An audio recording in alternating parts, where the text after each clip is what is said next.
Leute, ich bin's wieder, Julian von Surf Pirates, und heute wollen wir euch einmal den neuen Harlem Peak vergleichen mit dem Harlem Thrive, und da gibt es einige Unterschiede, die wir euch gerne einmal erklären möchten. Fangen wir an zum Beispiel bei den Struts. Der neue Peak hier, wie er hinter mir liegt, kommt zum Beispiel mit 5 Struts, der Thrive hat nur 3 Struts. Auch die Aspektratio ist beim Peak deutlich gestreckter, also deutlich höher. Man kennt das von anderen 5-Strut-Kites. Da ist einfach dann zum Beispiel eine längere Hangtime und auch etwas mehr Lift tatsächlich vorhanden. Wenn wir uns dann die Bridles zum Beispiel anschauen, haben wir beim Thrive einfach eine 7-Punkt-Bridle ohne Pulleys. Hier beim Peak ist es eine Bridle-Leine, die aber mit einem Pulli versehen wurde. Das ist auch ein sehr großer Unterschied. Des Weiteren sieht man hier hinten an der Abrisskante, zu dem Flylight-Material kam jetzt in der Abrisskante noch ein Triple Ripstop-Material hinzu. Wird man einfach merken, der Kite flattert tatsächlich nicht so doll, wie man das zum Beispiel beim Thrive hört, wenn man loopt, weil einfach zum Beispiel die Frequenz sich dadurch ändert, dass ein anderes Material benutzt wird, und dadurch könnte man zum Beispiel den gleichen Kite mit einer anderen Achterliegskante versehen und würde da dann schon Unterschiede merken. Wird sich auch ein bisschen auf die Langlebigkeit, auch auf das Optische der Achterliegskante auswirken. Kommen wir einmal zu den Flugeigenschaften. Vergleicht man da den Thrive mit dem Peak, ist es da zum Beispiel so, dass der Peak eine etwas längere Hangtime hat als der Thrive. Er muss zum Beispiel nicht ganz so aktiv zurückgelenkt werden, wenn man vom Flug oder vom Sprung wieder runterkommt.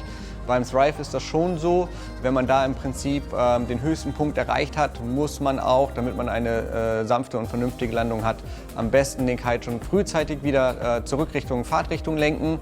Beim Peak ist das etwas verzeihender. Man hat etwas mehr Zeit für diesen ganzen Vorgang, weil man eben halt auch langsamer wieder runterkommt. Vergleichen wir den Bardruck von Thrive und Peak, ist es schon spürbar, dass der Peak etwas mehr Bar Pressure hat als der Thrive. Es befindet sich allerdings immer noch voll im normalen Bereich, ist angenehm. Man muss jetzt nicht das Gefühl haben, dass man die ganze Zeit da mit dem Kite am Kämpfen ist. Das ist immer noch entspannt, aber es ist eben halt etwas mehr, als es beim Thrive der Fall ist. Gehen wir noch einmal auf die Konstruktion ein. Das ist halt im Fall von Harlem immer etwas Besonderes mit dem Flylight-Material, was jetzt hier im Falle des Peaks nochmal an der Achterliegskante durch das Triple Ripstop nochmal ergänzt wurde. Ansonsten die Struts und die Leading Edge in der ProWeld-Technologie, also ohne wirkliche Nähte, die dazu da sind, um das ganze Tuch zusammenzuhalten. Die ProWeld-Technologie verschweißt eben halt das Material miteinander, wodurch man einfach deutlich an Nähgarn einsparen kann, was sich dann letzten Endes in einer krassen Gewichtsreduktion widerspiegelt. Die einzigen Nähte, die man dann eben halt sieht, sind sozusagen Doppelungen über den Nahtflächen, um da eben halt dafür zu sorgen, dass das Tuch da nicht zum Beispiel, wenn der Kite über den Strand rutscht oder so, an der Nahtstelle irgendwo mal aufgeht. Also das ist im Prinzip nur ein Schutz, diese Naht, die dort verwendet wurde, und ist jetzt nicht dazu da, um mehr Stabilität zu bringen. Wenn wir uns den Grundzug der beiden Kites anschauen, ist der nach meinem Empfinden zum Beispiel beim Thrive relativ spielerisch. Der ist nicht sehr hoch, aber auch nicht zu niedrig, wie man es zum Beispiel jetzt von einem Wave oder einem Foil-Kite kennt. Wenn man dann aber den Peak zum Beispiel am Trapez hat, merkt man, dass da einfach mehr Dampf hinter ist. Unser Testfahrer zum Beispiel, der den Achter geflogen ist, konnte damit unterwegs sein, während andere eigentlich in seiner gleichen Gewichtsklasse da mit 9 oder 10 unterwegs gewesen sind.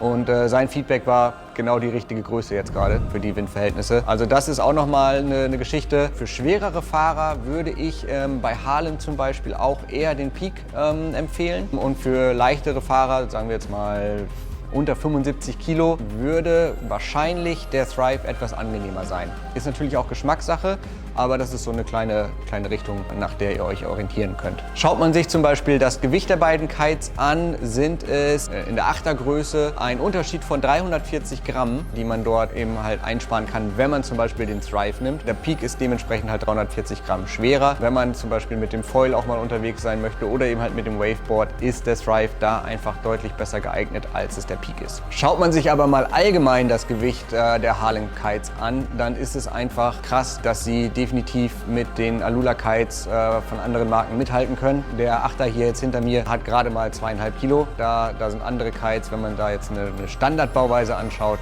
deutlich drüber. Als kurzes Fazit kann man also sagen, der neue Peak ist eine wirklich super Big Air Maschine. Wenn man zum Beispiel ein etwas schwererer Fahrer ist, würden wir tendenziell eher zum Peak raten. Wenn man aber zum Beispiel Beispiel auch Oldschool-Tricks machen möchte, also Board-Offs und einfach Zeit braucht, dann ist da der Peak auch die bessere Wahl, weil man einfach durch die längere Hangtime etwas mehr Zeit bekommt.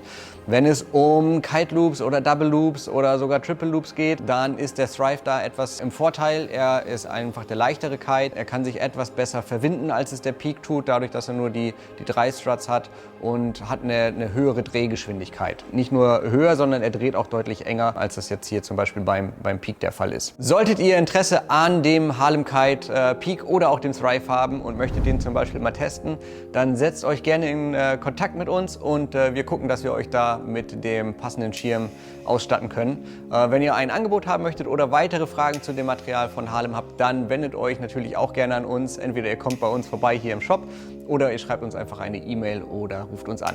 Wir freuen uns auf euch. Wir sehen uns auf dem Wasser. Ciao!